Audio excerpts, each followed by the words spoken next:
बुराड़ी के कांग्रेस के कद्दावर ईमानदार कर्मठ नेता श्यामकरण भारद्वाज ने बुराड़ी क्षेत्र में डीडीए के चल रहे पीले पंजे को लेकर विरोध जताया। उन्होंने कहा कि श्याम कॉलोनी के लोग डर के साए में जी रहे हैं। जिन लोगों ने 25-50 गज के मकान बनाए हैं तथा जिंदगी भर खून पसीना बहाकर मेहनत कर अपना आशियाना बनाया है, श्याम कॉलोनी में डीडीए के नोटिस घरों पर चिपके हुए हैं।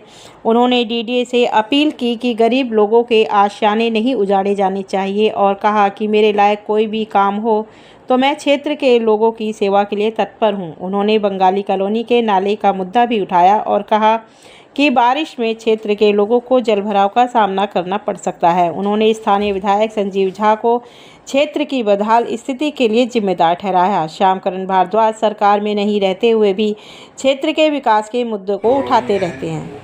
वहाँ डीडीए का नोटिस सभी घरों पर आ चुका है और वहाँ के लोग डर के साये में जी रहे हैं कि कभी भी डिमोलिशन कार्रवाई हो जाएगी।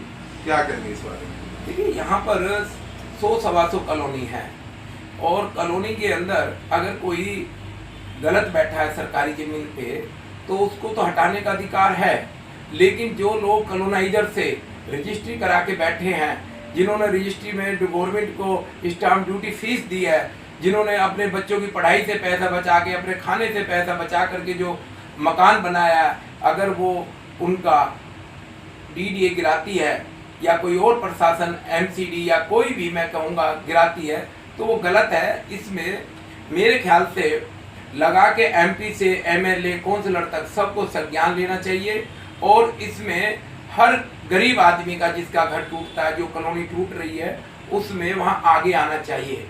रहा मेरा, मैं तो देखो हमेशा गरीबों के साथ रहा हूँ, क्षेत्र की जनता के साथ रहा हूँ और कांग्रेसी जरूर हूँ मैं, लेकिन मैं सबसे पहले क्षेत्र का रहने वाला हूँ।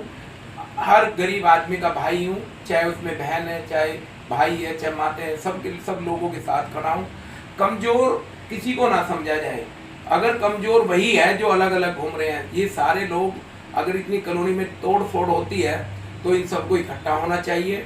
क्षेत्र के जो प्रतिनिधि चुने हुए हैं, चाहे वो एमपी है, चाहे काउंसलर है, चाहे एमएलए है, वो किस लिए है? वो किस लिए उनके पास जाइए। वो नहीं सुनते तो मैं तो बैठा हूँ। मेरा नाम श्यामकरण भारद्वाज है। मैं गलत को गलत कहूँगा, सही को सही कहूँगा, लेकिन अगर कोई आदमी किसी के साथ गलत करता है तो कोर्ट का दरवाज़ा खुला हुआ है।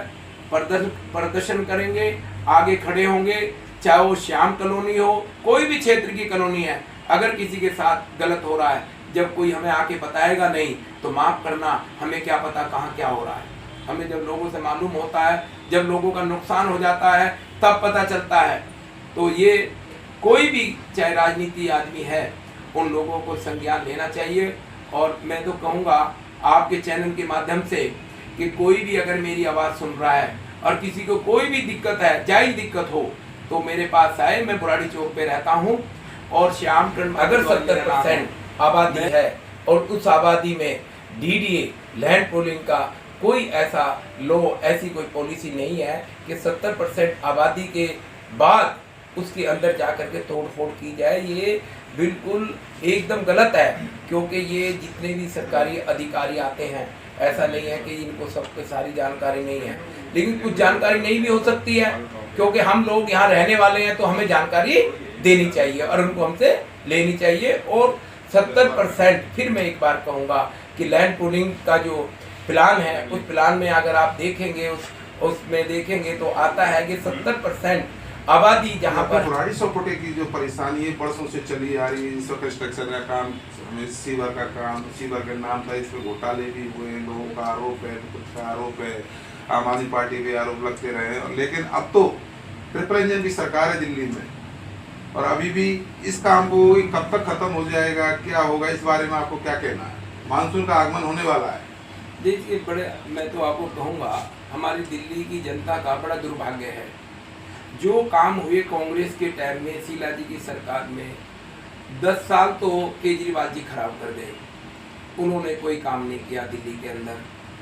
कहीं गड्ढा खुदा है तो खुदा ही रह गया। उनकी सरकार भी आनी जानी हो गई। लेकिन उसके बाद अब जो सरकार आई है, 27 साल बाद बीजेपी की जो सरकार बनी है, दिल्ली के लोगों ने इन्हें मौका दिया है, तो जमुना जी की बात करते हैं, सफाई की बात करते हैं, नालों की बात करते हैं, स्कूलों की बात करते हैं, लेकिन कागजों में और मीडिया के सामने जो दिखाई देता है वो जमीन पे भी दिखाना पड़ेगा। इतना आसान नहीं है कि रेखा जी की सरकार बन गई और हम आज ये पॉलिसी बना रहे हैं, आज वो पॉलिसी बनाना तो सरकार का काम है, क्यों नहीं बनाएंगे सरकार, और क्या करेगी बैठ के विधानसभा में। लेकिन उन पे अमल होना चाहिए, काम होना चाहिए। पानी, अभी बरसात आने का समय है, बरसात अगर आती है उसको जल भराव को खत्म करना है तो वो कैसे खत्म होगा? जब पानी की निकासी पीछे से पानी को आगे जाने का रास्ता मिलेगा तभी जल भराव की समस्या हल होगी। ये बंगाली कॉलोनी का जो नाला है, इस पे काफी दिनों से एक आवाज उठती आई है कि वो अभी पूरी तरह कवर हो चुका है, अतिक्रमण हो चुका है, पूरी तरह से उसको खत्म कर दिया है। और बरसात के मौसम में यहाँ की कॉलोनियों का पानी तो नाले की जगह वो जल भराव की प्रॉब्लम क्रिएट करेगा। इस बारे में आपको क्या कहना है? देखिए, अभी इन्होंने पीछे मंगलपुर की तरफ नाला पक्का किया, तो ये नाला भी तो जितना भी है इसको साफ करा के ये नाले सारे पक्के होने चाहिए। पहली मेरी डिमांड ये है कि नाले जो भी हैं, बरसाती नाले जो बड़े नाले हैं, ये पक्के क्यों नहीं हो रहे? इनको कवर कर दिया, मंगलपुर में कितना पैसा लगाया, ये साइडों से अगर पक्के हो जाते नाले तो ये जो भराव है, जो ये भरे हुए हैं गचागच, इनकी कोई सफाई नहीं है, कोई जेसीबी नहीं लगती कि इनको साफ करें। कांग्रेस के टाइम में, हमारे टाइम जब होता था कांग्रेस पार्टी का, हम लोग अधिकारियों से बोलते थे तो हमें अपने एमएलए या मुख्यमंत्री को बोलने की आवश्यकता नहीं पड़ती थी, हम सीधे ही अधिकारी के पास जाते थे और वो जेसीबी लगा देता था। आज भी वही प्रशासन है, आज भी वही अफसर है, लेकिन अफसरों पर जो पकड़ सरकार की होनी चाहिए मुझे नहीं लगती।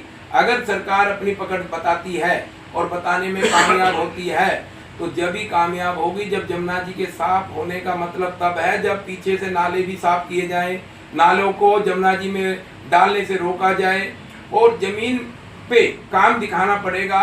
भाषणबाजी से काम नहीं चलेगा, और नहीं तो वो समय आ जाएगा कि अगली बार दिल्ली में कांग्रेस की सरकार होगी और फिर धुआंधार देखना कैसे काम होंगे।